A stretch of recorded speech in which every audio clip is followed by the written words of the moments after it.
afternoon, everyone. Welcome to Ask an ECE. I apologize if anyone has been waiting for a few minutes. We just had some technical difficulties, but let's get started for Ask an ECE.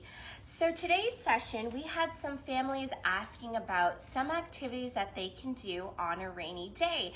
And so as you guys can see, the last few days it's been a little rainy. The rest of the week seems to be a little rainy. So I thought I would come on today and talk about a few activities that you guys can do at home when you're unable to play outside. So some of those activities we're going to be looking at today are a pumpkin wash, a wash station with cars, dolls, and plates with a clothespin, a name activity, a threading activity, rock ghosts, and nature tic-tac-toe and bingo.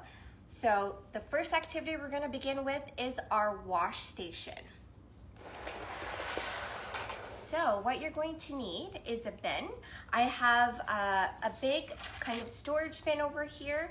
I added in a bowl inside the bin.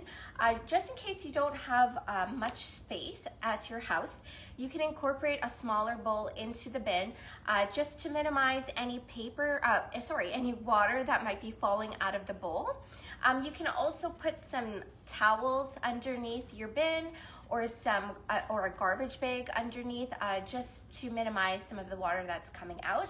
Another alternative you can do with this water station is you can also incorporate this in the bathtub before your child is going to be having a bath time. So of course you're going to take this out before they have bath time, but if they're going to get wet, you can also put this right in the bathtub with adult supervision, of course, and they can go ahead and play in there. So what I did with this, along with the bin and the bowl, you can also incorporate a clothesline. So what I did with this is I took some paper rolls, so just the rolls that you get when you have wrapping paper. I just took a twig that I found outside, or you can put string, some clothespins, and I put some face cloths here. So it's simple enough, but it's a great way to extend the activity. So the first thing that we're going to look at here is using your wash station and making it into a pumpkin wash. So as most of you guys might have some pumpkins at home, whether they're bite-sized such as this one, or you have a big pumpkin that you can fit into this container, you can go ahead and just put it into your wash station.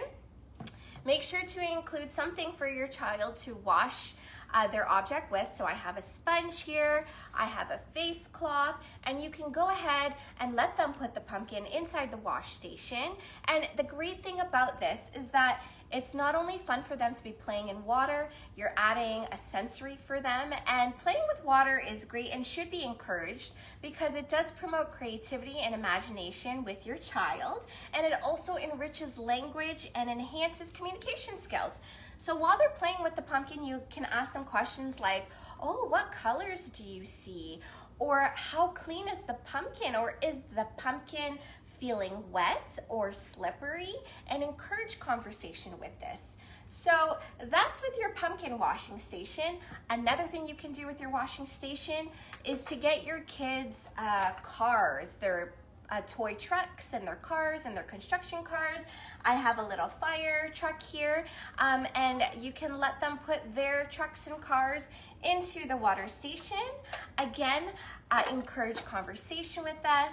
Ask them what kind of noises their cars make. What kind of noise does a fire truck make? And how are you going to clean your truck? Can you show me?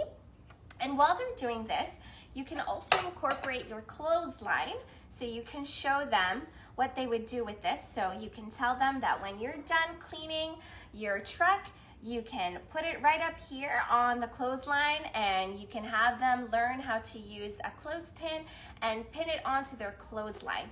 Now, why is this important for children, and why is this a great way to practice their fine motor skills? Well, this is a great way for children to practice their pincher grip. So some children out there might not even know what a clothespin is. So it's a great way to teach your child to learn how to use different objects. You're letting them practice how to use these objects with their fingers, and these are important skills that they're going to use later on when they're learning how to do things such as tying their shoelaces, buttoning up their coats, or pulling up a zipper. So if you add in a clothespin, it's just a great extension to the wash station sensory play. So the next thing you can do with your wash station is you can also incorporate your children's dolls. So this is a very popular fun activity that we usually do at the center, and the kids love it. They take so much time with this. So this is why I wanted to incorporate the wash station on a rainy day, because you will be surprised at how long kids love playing with their toys with the simple action of washing their toys. Now, if you don't have any toys that you would like your children to get wet, or that may not be good in water, you can just use a simple tool that you have in the kitchen, plastic plates that you have, baking dishes that won't break, and it's just as simple as that. Put it into your little wash bin, incorporate some sponges. Children love role playing, and this is why we have a dramatic play station area in the Early On Center. Children love mimicking adults, and when they see you cleaning up in the kitchen, washing the dishes, putting dishes in the dishwasher, mopping and sweeping up, you'd be surprised at how much they want to do that as well. So this is a great way to incorporate this into your rainy afternoon activity, and it's so simple. And of course, if you don't have the exact things that I have here, you can just incorporate it in a way that will work for you and your space. So that is our first activity. I'm going to move this aside. Alrighty here. So let's look at our second activity here. We have our name activity. So this is a simple activity. All you need is a piece of paper or construction paper.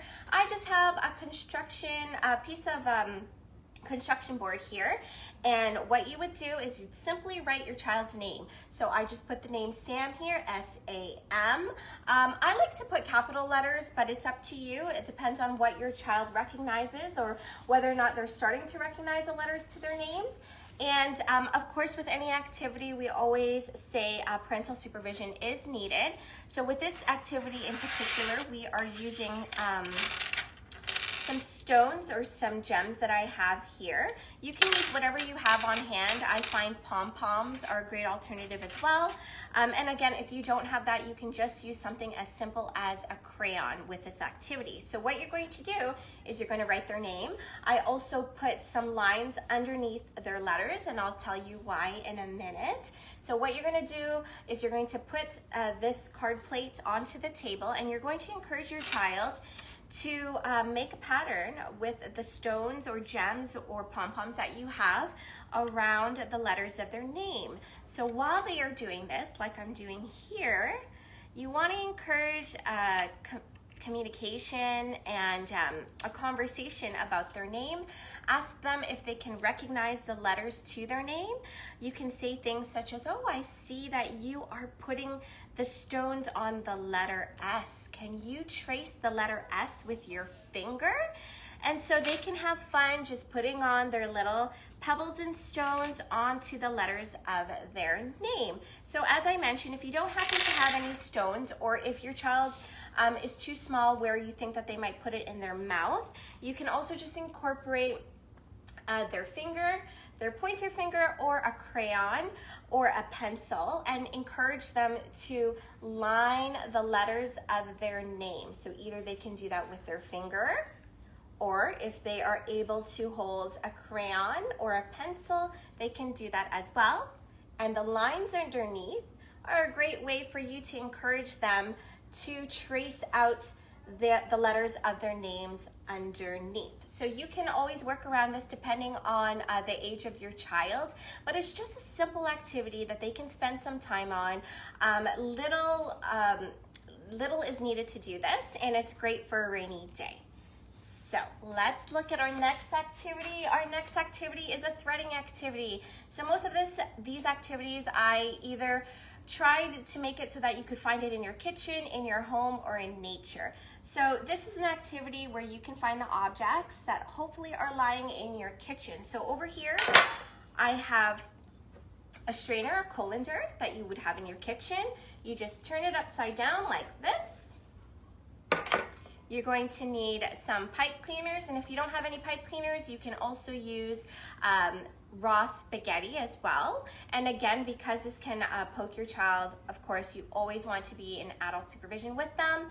So the simple activity that's going to keep them busy is giving them the pipe cleaners or the spaghetti strands of raw spaghetti and having them thread it through. So they're just going to push it through the holes, and you can explain to them that they can just put it through the holes. You can ask them to count how many holes they can put their pipe cleaners in. You can make a story with it and say this is a snake and they have to go into their little cave hole, and can you put it through the hole? And why this is great is, again, they are practicing their fine motor skills. They're using hand-eye coordination by trying to put the pipe cleaners or the raw spaghetti through the holes. And it's such a simple activity, and literally they can be playing with this while you're in the kitchen, and you can just put it on the kitchen floor, or you can put it at their high chair or wherever they may be seating. So we'll look at our next activity. Okay, so this next activity incorporates something fun for the Halloween season. So all you're gonna need is some rocks. We have some rocks here that we've picked out in the forest when we went for a walk before. So these rocks happen to already be the shade of white. Now, if they're not, of course you can get some paint and encourage your child to paint your rocks. We just also included a simple added creativity bonus of googly eyes. If you don't have googly eyes, you can use a black marker. So if your rock is, of course, not already white, you can paint it white, have them put the googly eyes or draw it on to make little rock ghosts. So some of our kids that have done this in the center before have had so much fun, and it's also great because depending on the size of rocks that you have, they can make a big ghost or they can make a teeny tiny ghost, and they can put this back outside if they want into nature and have it incorporated into your Halloween activities this season. All right, so I'm gonna put our Halloween ghosts aside. The next activity I have is nature tic-tac-toe. So I'm gonna show you this. Again, it's another simple activity. All you need is some paper. I have some construction paper here. I just wrote leaves tic-tac-toe.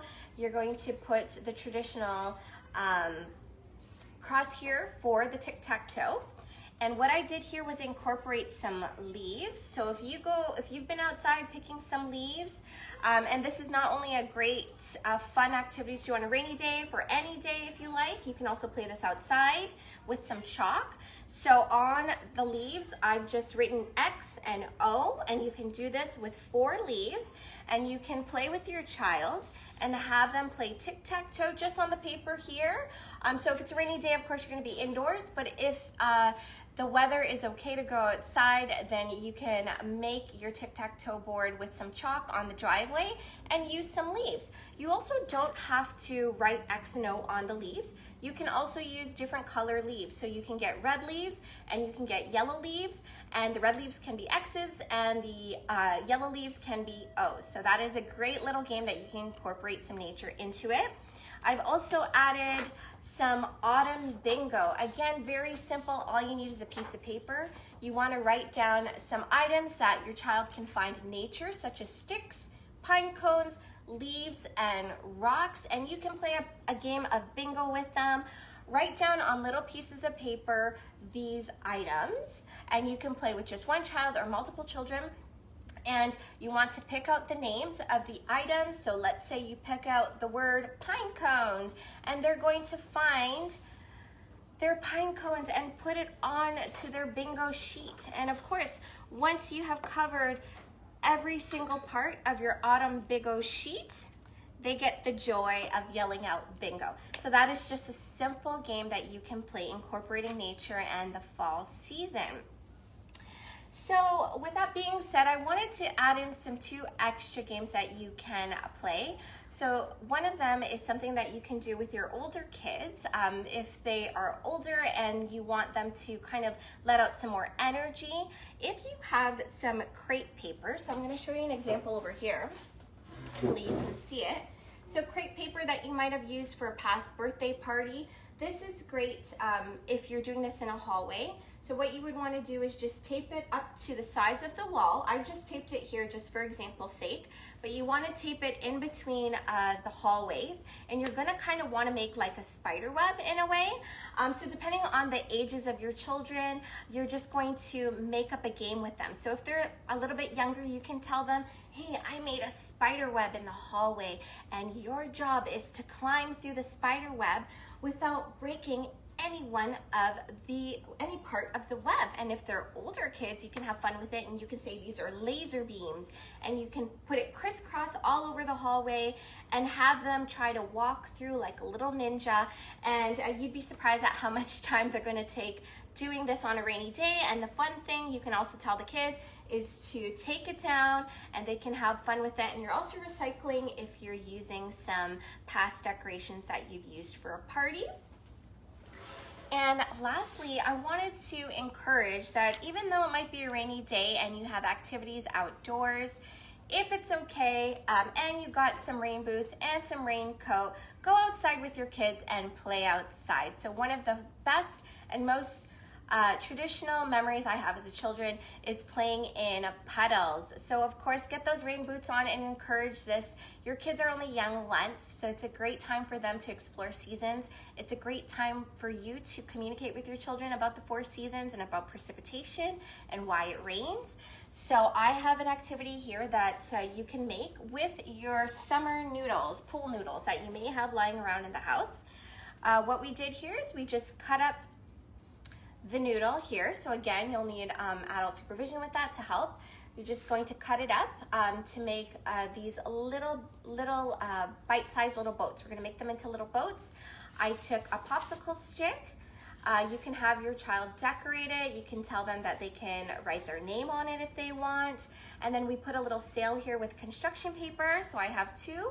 And you can bring this on outside with you when they play outside in the puddles. So this is a great way for you to incorporate some rainy day play, but having some fun outside. All right, so that comes to an end of our activities. I wanted to suggest one book that I have here. I find that it's a great book for all ages, and you can also adjust the activities based on your child's age. And this is called 100 Screen-Free Ways to Beat Boredom. And I thought it was very fitting, especially for a rainy day such as this one. And this book is by Chris Hirschman and illustrated by Elisa Paganelli. I will put it in the comments below. But it just has a lot of examples of things that you can do with your children, especially on a day like this that's rainy, that does not involve any screen time. It will get them away from the TV, and you can have fun with your children and spend quality time with them. So for example, another activity you can do, especially with the winter season coming up, is an easy bird feeder. So that's an example in the book. So I will list the author and the name of the book again in the comments down below. So I hope you guys enjoyed these activities, and hopefully with a week of rain, you guys will be able to incorporate some of these fun activities into your play during the day. And I hope you join us next Tuesday for another Ask an ECE. Bye.